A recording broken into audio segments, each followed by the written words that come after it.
What we can expect between these deals signed between China and Pakistan. We're joined by author and Professor Anil Gupta, and a regular here on the show. He's also chair of strategy, globalization, and entrepreneurship at the University of Maryland's Business School. Good to see you. Very good to see you, Phil. There's a lot to talk about in this deal. $46 billion, that was expected. But what does it mean? Let's start with Pakistan. What do they get out of this? Yeah, I think for Pakistan, this is a very big deal, and particularly on the energy sector, because if you look at electricity, Pakistan currently has installed capacity of about 24 gigawatts. By 2018, according to these agreements, Pakistan will add another 40% as much. And they need it because there's the blackouts and they don't have a good infrastructure with respect to energy, right? So China is going to help them do that. Absolutely. In fact, I mean, without electricity, essentially the country almost literally remains in the dark ages. Who's going to pay for it? Who's going to pay for the bill? Well, I mean, initially, of course, it will be loans from China because Pakistan doesn't have the money. So, well, that's what I was getting at. China is going to loan Pakistan the money so that Pakistan can turn around and buy the equipment from China. Is that correct? But I mean, of course, these are projects, yes. But fundamentally, you're right that China will loan the money. But at the same time, the whole point is that infrastructure is the foundation for building an economy. And so if infrastructure, if electricity, if roads help Pakistan grow at a faster pace, which it does need to, because Pakistan has been growing at about 4% a year for the last 10 plus years. Can I ask if this is the clean energy or the dirty energy? No, I think for Pakistan, or a mixture of the two. No, I think it's all clean energy, or almost all clean energy, because Pakistan, unlike China or India, actually doesn't rely on coal, or almost does not rely on coal. China relies on 80% on coal for energy. India relies about 70%. Pakistan relies less than 5%. So actually, Pakistan's electricity comes from oil, comes from gas, and comes from hydro.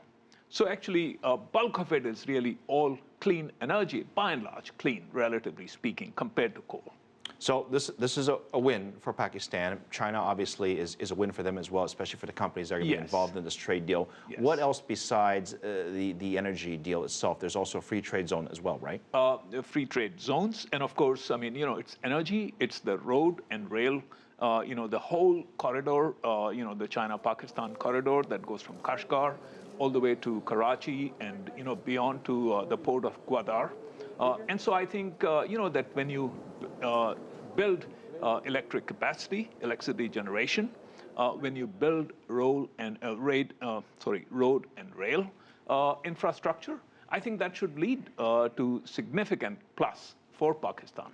And when we talk about the Silk Road project, I mean, first of all, it's a massive project, and this is a small part of it. Correct. But is it even worth discussing if this plays a role in that? Because you talk about the roads, you talk about the rails, the trains. I mean, that's all actually part of that same theme. I think so. I mean, if you look at the 46 billion, or even just over the next 5 years, a good chunk of that 46 billion will be kind of early on.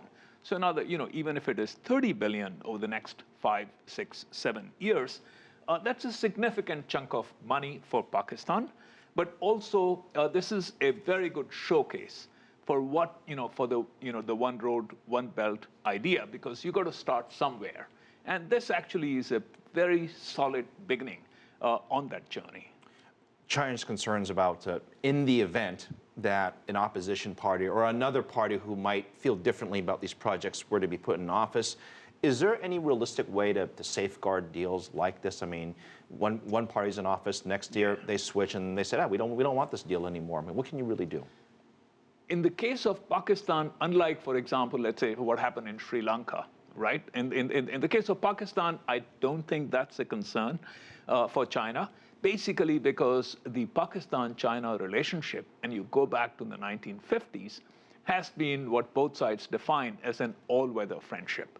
So you have dictatorships, you have democracies, you have one party gets elected, you have the other party gets elected, but the China-Pakistan relationship has remained solid. So, and in fact, Pakistan, unfortunately, doesn't have too many friends right now. And China is a very solid friend. So it's hard to imagine how any future leadership in the foreseeable, in the coming years, would want to annoy China or would want to do something that would be perceived by China as really anti-China. Well, I only have another minute left, but there's also a cooperation on other levels as well, including military. Yes. And of course, I mean, you know, there is the sale of submarines to China. China has already been cooperating with Pakistan in terms of production of jet fighters, in terms of production, of course, of nuclear weaponry. But, you know, that's nothing new. I mean, that's do you think India, being its neighbor, who has been critical of some of these deals in the past, what do they think of the deal? I think from India's point of view, this is a plus.